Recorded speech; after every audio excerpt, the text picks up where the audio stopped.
से अब पछताए होते क्या जी, अब पछताए होते क्या या चुग गई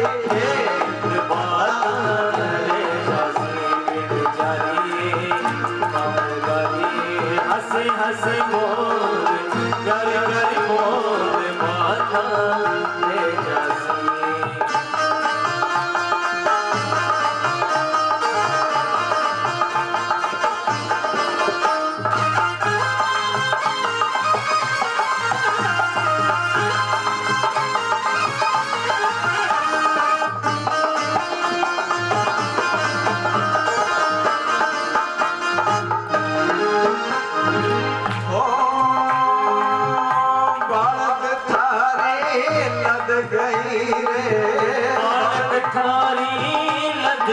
जी कोई पीठा नदिया भार बाल थारी लद गई जी कोई पीठा नदिया भार। रामानंद रावण कबीरा रामानंद रावण कबीरा उठे तो हरि भज उतरो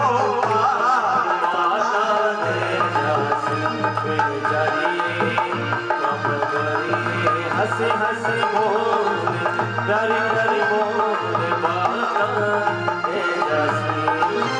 परदेसी मती जान रे विचारो मती जान माता ले जासी। हंसी हंसी बोल गरी गरी बोल माता ले जासी। ओ माता काली ले जासी।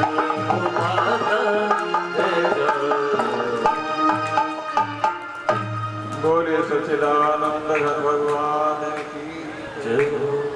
तो कहा कि लोभ के इच्छा दंभ बल और काम के केवल नारे और क्रोध के परुष वचन बल मुनिवर कहें विचार।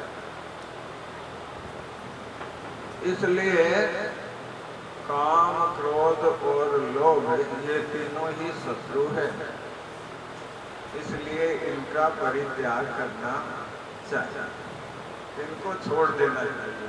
भगवान कहते हैं जो इनको छोड़कर फिर मेरी तरफ लगते हैं। देखो भाई बुराई भी हो और आप भलाई भी, ठीक है ना। जब तक कोई बुराई का सर्वथा त्याग नहीं करता तब तक भलाई बन नहीं सकती, क्योंकि अवसर आएगा तब वो बुराई भी कर लेगा। तो इसलिए क्या साधन दिया भगवान ने, क्या सूत्र दिया कि एतैर विमुक्त कौन्तेय, इन तीनों से काम क्रोध और लोभ से जो रहित हो जाता है फिर वो मेरी तरफ लगता है ना, तो पराम गति को प्राप्त कर लेता है। अब देखो छाया या कर्दम यज्ञ है, ब्रह्मा जी की छाया से कर्दम ऋषि की उत्पत्ति हुई। कर्दम ऋषि है वो प्रकट हुए, उत्पन्न हुए, मानस पुत्र हैं ब्रह्मा जी के, छाया से उत्पन्न हुए। तो ब्रह्मा जी ने उनको भी यही कहा कि पुत्र सृष्टि का विस्तार करो। तो कर्दम जी कहने लगे कि पिताजी मैं आपकी आज्ञा का पालन तो करूंगा, पर पहले मैं भगवान को प्रसन्न करूंगा, क्योंकि पहले मूल क्या है अपना उसकी पहचान कर लेनी चाहिए। इसलिए वो पिता की अनुमति से तपस्या करने के लिए चले और उन्होंने बहुत वर्षों तक तपस्या की। तो जब कर्दम ऋषि ने तपस्या की तो ये भी उनके था कि विवाह भी करना था, पर पहले भगवान को खुश करना था। तो उनकी तपस्या से भगवान है वो संतुष्ट हो गए। तपस्या से भगवान प्रसन्न हुए तो भगवान गरुड़ पर बैठकर आए। गरुड़ जी के पंखों से सामवेद की ध्वनि निकल रही थी। भगवान नारायण गरुड़ जी पर बैठकर आए तो गरुड़ जी पर आकर उन्होंने कर्दम ऋषि को दर्शन दिया। कर्दम जी दर्शन पाकर गदगद हो गए, निहाल हो गए, उनकी स्तुति करने लगे। भगवान ने कहा कि मैं तुम्हारा व्यवसित जो है तुम चाहते हो वो जानता हूं, इसलिए मैं तुम्हें ये कहता हूं कि आज से 5वें दिन है, तुम्हारे पास राजा मनु आएंगे और उन मनु के 5 संतानें थी, प्रियव्रत और उत्तानपाद, आकुति, देवहूति और प्रसूति। तो वो अपनी पुत्री देवहूति का विवाह तुमसे करेंगे, तो इसलिए तुम मना मत करना, उससे विवाह कर लेना। कर्दम जी ने स्वीकार कर लिया और क्योंकि तुम्हारी तपस्या जो है वो बहुत बड़ी है, बहुत समय तक तुमने तपस्या की है, पर उनकी तपस्या से भगवान प्रसन्न तो हुए, पर भगवान के नेत्रों से भी 2 अश्रु बूंद गिर पड़ी। भगवान के अश्रु क्यों आए कि देखो इसने इतनी तपस्या करके मेरे को प्रसन्न किया और मांग क्या रहा है स्त्री।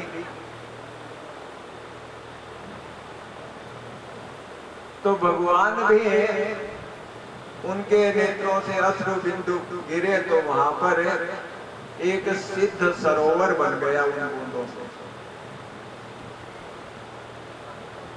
तो इस प्रकार भगवान ने फिर उनको एक वरदान और दिया कि देखो तुम्हारी तपस्या बहुत है, इसलिए मैं तुम्हारी गृहस्थी में स्वयं जो है वो प्रकट होगा, अंशावतार से तुम्हारे यहाँ आऊंगा और सांख्य शास्त्र का विस्तार करूंगा। अब कर्दम जी को संतुष्टि हो गई।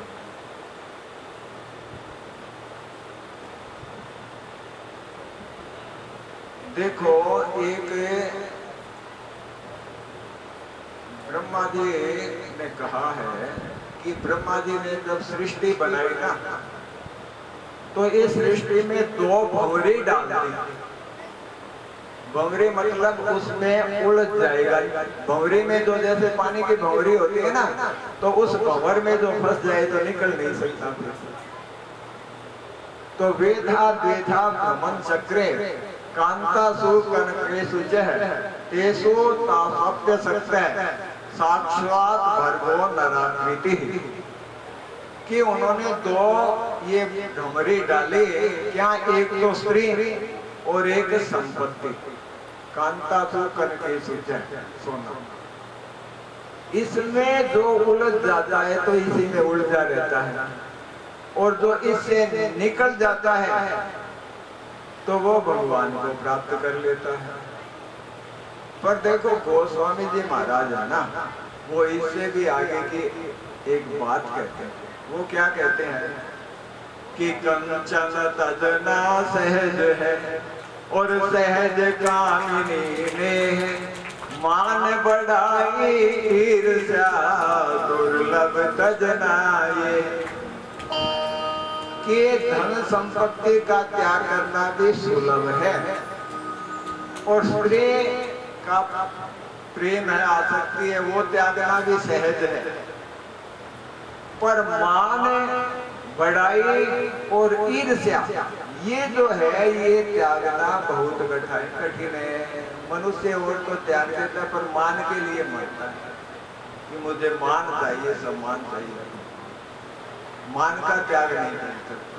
और भगवान क्या कहते हैं, निर्मान मोहा जित संग दोषा अध्यात्म नित्या विनिवृत्त कामा द्वंद्वैर्विमुक्ता सुख दुख संज्ञैर्गच्छन्ति मूढ़ा पदमव्ययम् तत्।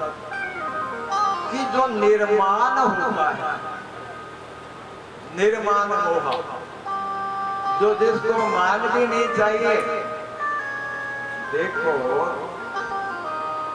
वैसे मान से क्या है कि लाभ है। क्या लाभ है मान से?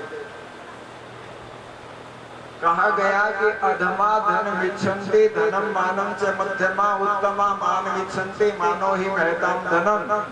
कि जो अधम श्रेणी के प्राणी होते हैं वो धन चाहते हैं, मध्यम श्रेणी वाले बीच वाले जो होते हैं वो धन भी चाहते हैं और मान भी चाहते हैं, और उत्तमा मान विच्छन्ति, उत्तम जो होते हैं उत्तम श्रेणी को वो केवल मान चाहते हैं। मानो ही महताम धनम, मान व्यक्तियों का धन तो मान ही है, वो धन को नहीं चाहते। तो मान के फेर में पड़कर जो मान की जिसे कामना होती है वो पूरा काम नहीं करता, ये फायदा है। वो अच्छे अच्छे काम करता है, उससे बुराई नहीं होती, भलाई करता है, क्योंकि उसको मान चाहिए। तो मान है वो अच्छे काम करवाता है। पर भगवान ये कहते हैं कि जिसको मेरी प्राप्ति करनी है वो मान का भी त्याग कर दे, क्योंकि मान होगा तो हम कहाँ अटकेंगे? मान किसका होगा? शरीर का ही तो होगा भाई। पूजा है, सत्कार है, आदर है, शरीर का ही तो होगा ना। तो हम शरीर में अटक जाएंगे कि ये शरीर ही मैं हूँ, और बस यही तो अज्ञान है। इसलिए निर्माण होगा, मान से रहित हो। क्या है अखबार में छपवा दिया तो नाम हो गया तो क्या है? कितने दिन का है ये नाम? बड़े बड़े चले गए, आज पूछता है उनको कौन? देख लो कितनी संपत्ति थी उनके पास और क्या नहीं था। उस समय तो उन्हीं की तूती बजती थी, पर आज कौन बोलता है? ये काल महाराज है, सबको साफ कर देते। इसलिए मान के चक्कर में भी नहीं पड़ना चाहिए। तो मान बढ़ाई ईर्ष्या दुर्लभ तजना, ये इनको त्यागना दुर्लभ है। तो इनका त्याग जो है ना वो वास्तविक त्याग है। इससे निकलोगे तब आगे बढ़ोगे। एक रज्जब नाम के भक्त हुए, तो वो दादू दयाल जी के पास गए, और दादू दयाल तो परम संत थे। अब वहां पर वो रहे, पर रज्जब क्या है कि घर में पूरे परिवार में एक थे और कोई संतान नहीं थी, लड़का संतान नहीं थी मतलब। तो घर वालों ने उसकी खूब खोज तलाश की, तो किसी ने बताया कि भाई उसको वहां दादू दयाल जी के पास देखा था।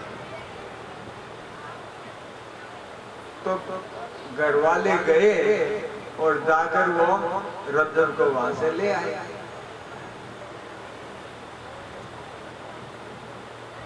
अब रज्जब को ले आए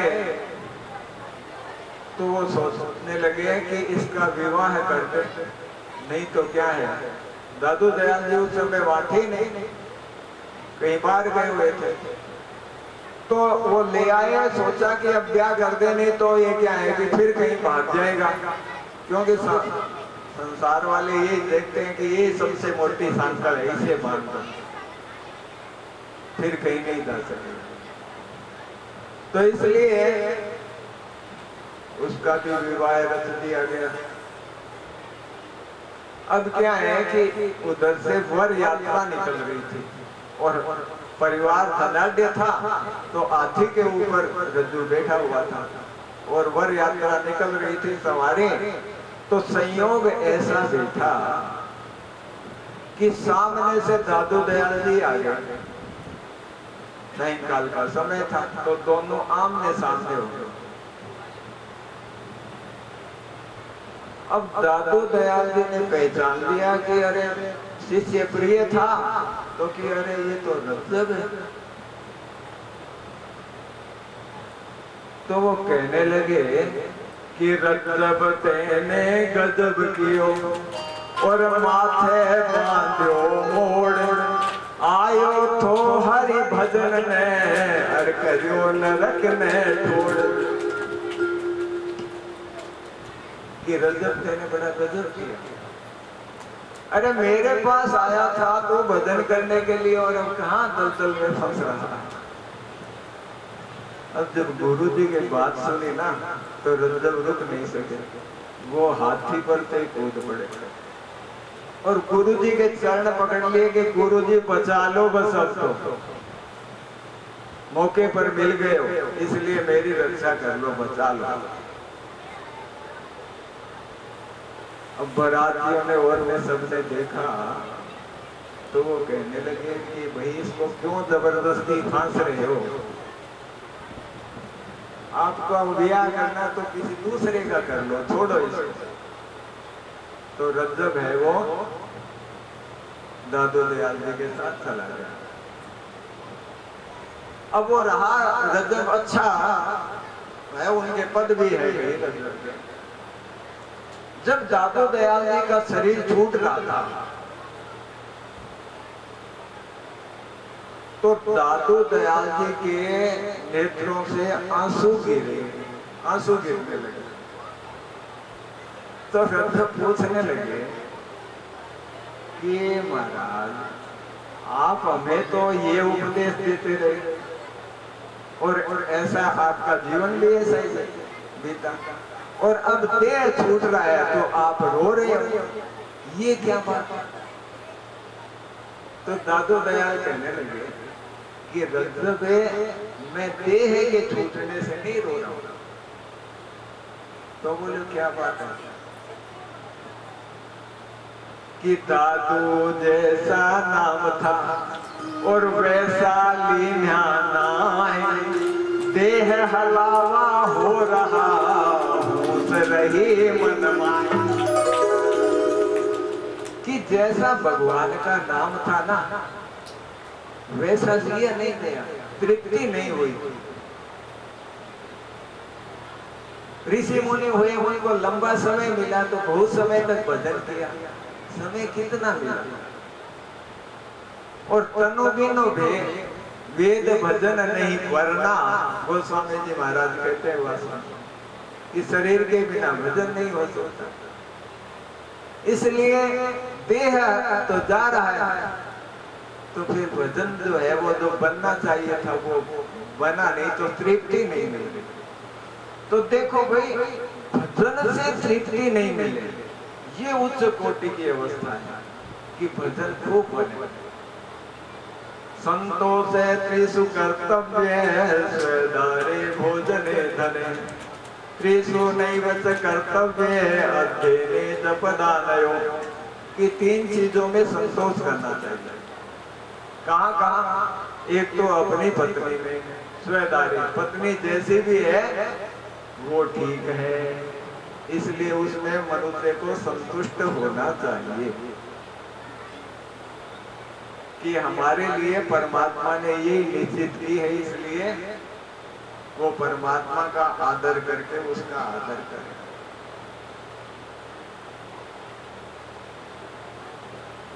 तो स्वेदारे भोजने, दूसरा भोजन में भोजन जैसा मिल जाए ना उसे भगवान का प्रसाद समझ के ग्रहण कर लेना चाहिए। उसमें नुक्ताचीनी नहीं, इसमें नमक क्या कम है कि इसमें वो नहीं बना, इसे ऐसे बना दिया। महाराज बड़ी बड़ी बातें होती है, क्या बताएं नारायण आपको। तो इस प्रकार से भोजन में भी मनुष्य को संतुष्ट रहना चाहिए।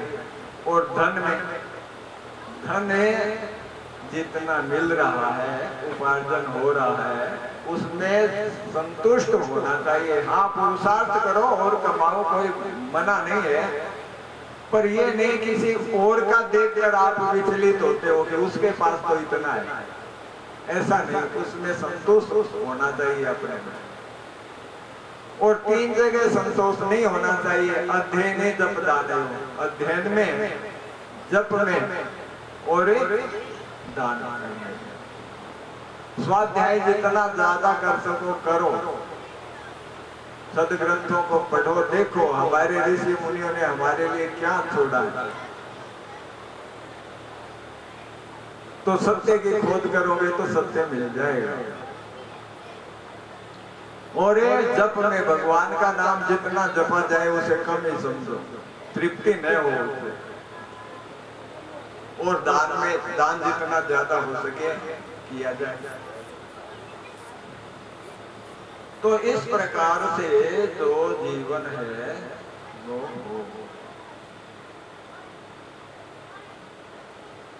श्री कृष्ण गोविंद हरे मुरारी, हे नाथ नारायण वासुदेव। श्री कृष्ण गोविंद हरे मुरारी, हे नाथ नारायण वासुदेव। हे नाथ नारायण वासुदेव। हे नाथ नारायण वासुदेव। हे नाथ नारायण वासुदेव। हे नाथ नारायण वासुदेव। श्री कृष्ण गोविंद हरे मुरारी, हे नाथ नारायण वासुदेव। श्री कृष्ण गोविंद हरे मुरारी, हे नाथ नारायण वासुदेव। गोविंद बोलो हरि गोपाल गो, गोविंद बोलो हरि गोपाल गो। गोविंद बोलो हरि गोपाल बोलो, गोविंद बोलो हरि गोपाल बोलो। राधा रमण हरि गोविंद बोलो, राधा रमण हरि गोविंद बोलो, राधा रमण हरि गोविंद बोलो, राधा रमण हरि। बोले सच्चिदानंद घन भगवान की जय हो। अब देखो समय है वो बहुत तेजी से भागता है। कथा समझा के कहते हैं तो समय लगता है और टाइम है वो बड़ा जल्दी भागता ही दिखता है।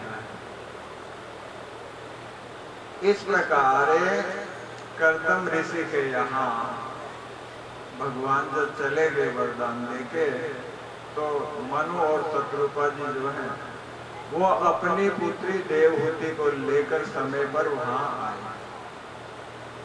मनु जी ने कहा कि मैंने सुना है कि आपको वैसे ब्रह्मचारी तो है नहीं कि आजीवन ब्रह्मचारी रहेंगे, इसलिए मेरी पुत्री जो ये देवहूति है, उत्तानपाद और देवव्रत की बहन है, इसने नारद जी के बात से सुना आपके बारे में, तो ये आपसे विवाह करना चाहती है। भगवान की प्रेरणा थी और कर्दम जी ने उसे स्वीकार कर लिया। तो विवाह संपन्न हुआ। पुत्री को वहां छोड़कर मनु शत्रुपा चले गए। अब देवहूति जी है वो अपने पति की बहुत सेवा शुश्रूषा करती थी। उन्होंने अपने शरीर की शुद्ध बुद्ध भी नहीं रखी। हाँ, कर्दम ऋषि ने उनके सामने एक शर्त ये विवाह के समय रखी थी कि मैं गृहस्थ में तब तक ही रहूंगा जब तक संतान न हो, संतान होने के बाद मैं संन्यास ले लूंगा। जब उन्होंने मनु शत्रुपा ने देवहूति को की तरफ देखा तो उनके मंतव्य से ऐसा लगा कि उनको तो ऐसा ही पति चाहिए। तो उन्होंने बहुत सेवा की, सेवा में अपने शरीर के शुद्ध बुद्ध भुला दी, शरीर किस कमजोर हो गया। तो एक दिन जब उन्होंने देखा कर्दम ऋषि ने कि देखो ये राजकुमारी है, मैं तपस्वी हूँ और ये मेरी सेवा में किस तरह से लगी हुई है, तो वो कहने लगे देवी तुमने तो अपने शरीर की शुद्ध बुद्ध ही भुला दी मेरी सेवा में, इसलिए मैं तुम्हारे ऊपर प्रसन्न हूँ, तुमने मेरी बड़ी सेवा की है। अतः मुझे तपस्या से जो कुछ प्राप्त हुआ है वो अबे आपका भी उसमें उतना ही अधिकार है। बोलो आपको क्या चाहिए? तो देवहूति ने कहा कि भगवान विवाह का फल तो संतानोत्पत्ति होती है, इसलिए मैं आपसे संतान चाहती हूँ, पर मेरा शरीर है वो इसके योग्य अब नहीं है। तो कर्दम ऋषि ने अपने तपोबल से वो जो सिद्ध सरोवर था उसमें स्नान करने के लिए कहा। देवहूति जी जैसे उसमें स्नान करने लगे तो वहां बहुत सी देवांगनाएं उत्पन्न हुई, प्रकट हुई, और उन्होंने उनको स्नान करवाया, उनका श्रृंगार किया, और इधर तपोबल से उन्होंने एक विमान की रचना की। उस विमान में उनको बिठाया और वो बहुत समय तक जो है व्यवहार करते रहे। उस समय उनके देवहूति से 9 कन्याएं उत्पन्न हुई। जब कन्याएं उत्पन्न हुई तो मानो वो नवधा भक्ति ही थी, तो जो देवहूति जी हैं वो घबराई कि कहीं अब मेरा पति है वो परित्याग तो नहीं कर देंगे। तो वो अनुनय विनय करने लगे कि भगवान संतान तो हुई पर कन्या संतान है, आप यदि संन्यास लोगे जाओगे तो मेरी रक्षा कौन कर पाएगा, क्योंकि इन कन्याओं का विवाह कौन करेगा। तो कर्दम जी ने कहा कि देवी तुम्हें भयभीत होने की जरूरत नहीं है, क्योंकि भगवान ने मुझे वरदान दिया कि वो स्वयं हमारे गृहस्थ में आएंगे। तो ऐसे में भगवान कपिल जो है उनके यहाँ देवहूति के कर्दम ऋषि के द्वारा है वो प्रकट हुए। बोलिए कपिल भगवान की। ब्रह्मा जी आए, ऋषि लोग आए, उन्होंने उनकी स्तुति की, और जो ऋषि थे वो 9 कन्याएं उन्होंने ऋषियों को विवाह दी। अब कर्दम जी ने देखा कि वंशधर